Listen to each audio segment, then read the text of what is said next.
नमस्कार, स्वागत आहे तुमचं अलकाराव किचनमध्ये. आज आपण बघतोय मस्त थंडगार असं कोकम सरबत. तर चला बघूया.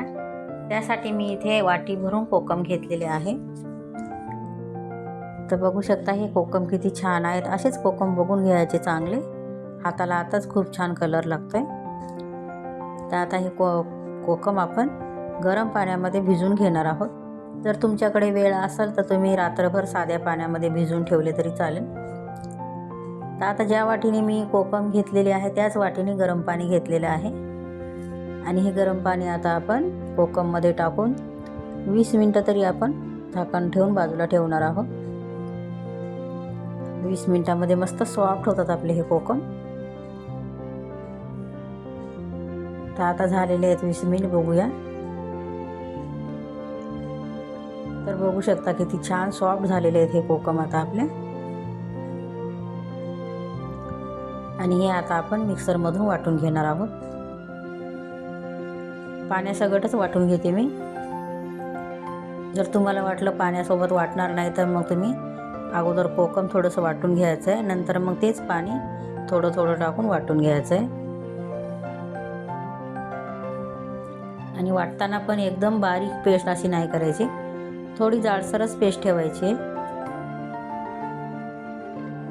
हे बघा, जाडसर असं मी वाटून घेतलेलं आहे. आता आपल्याला हे उकळून घ्यायचं आहे, त्यामुळे ज्या कढईमध्ये आपण उकळतो त्याच कढईमध्ये गाळून घेणार आहे मी. असं चम्मचने थोडंसं दाबून दाबून प्रेस करून आपल्याला हे ज्यूस सगळा काढून घ्यायचा आहे कोकमचा. आणि कोकम उकळताना आपण तांब्याचं पितळाचं भांडं नाही घ्यायचं आहे.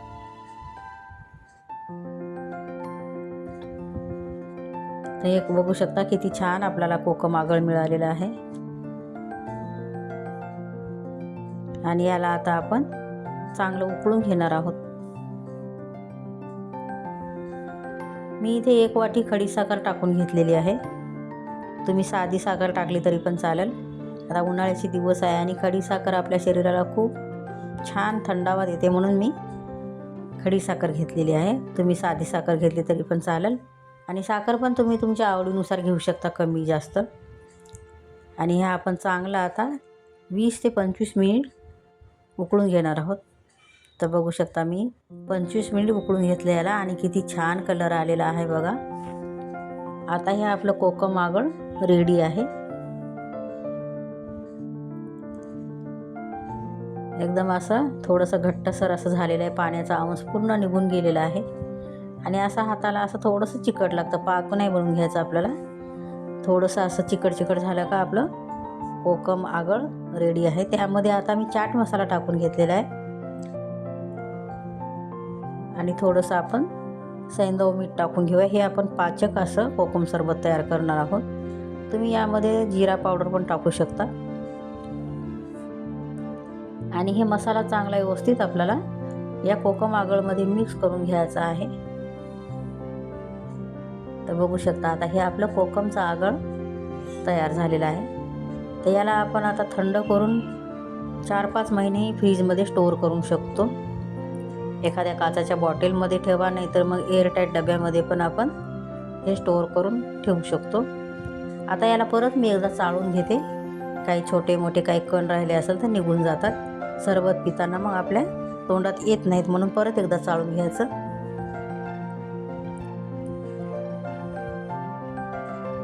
असं याला परत मी चाळून घेते आता व्यवस्थित. आणि चाळून घेतल्यानंतर आपलं हे कोकम आगळ रेडी आहे. आता याला चांगलं 2-3 तास थंड करून घ्यायचं, नंतर आपण स्टोअर करून ठेवायचं आहे. तर बघू शकता किती छान कलर आलेला आहे या कोकम आगळचा. एकदम हायजेनिक आपल्या घरच्या घरी कोकम सरबत आपण तयार करू शकतो. आणि किती सोप्या पद्धतीने पटकन तयार होते. आता याचं कोकम सरबत कसं बनवायचं ते तुम्हाला दाखवते मी. कोकम सरबत बनवण्यासाठी आपल्याला 1 पळी भरून असं हे कोकमचं आगळ घ्यायचं आहे. चम्मचनी 4-5 चम्मच असा आगळ घ्यायचा. आपण 2 ग्लास बनवतो त्यासाठी. आणि त्यामध्ये हे फ्रीजमधलं थंड पाणी किंवा माठातलं थंड पाणी तुम्ही टाकू शकता. आईस क्यूब टाकू शकता. आणि ग्लासात भरून प्यायचं. रेडी आहे आपलं हे कोकम सरबत, थंडगार असं खूप छान. तर पुन्हा भेटूया एकदा अशाच एका छानशा रेसिपीसोबत. व्हिडिओ आवडला असेल तर व्हिडिओला लाईक करा, चॅनेलवर नवीन असाल तर सबस्क्राईब करा. व्हिडिओ बघितल्याबद्दल धन्यवाद.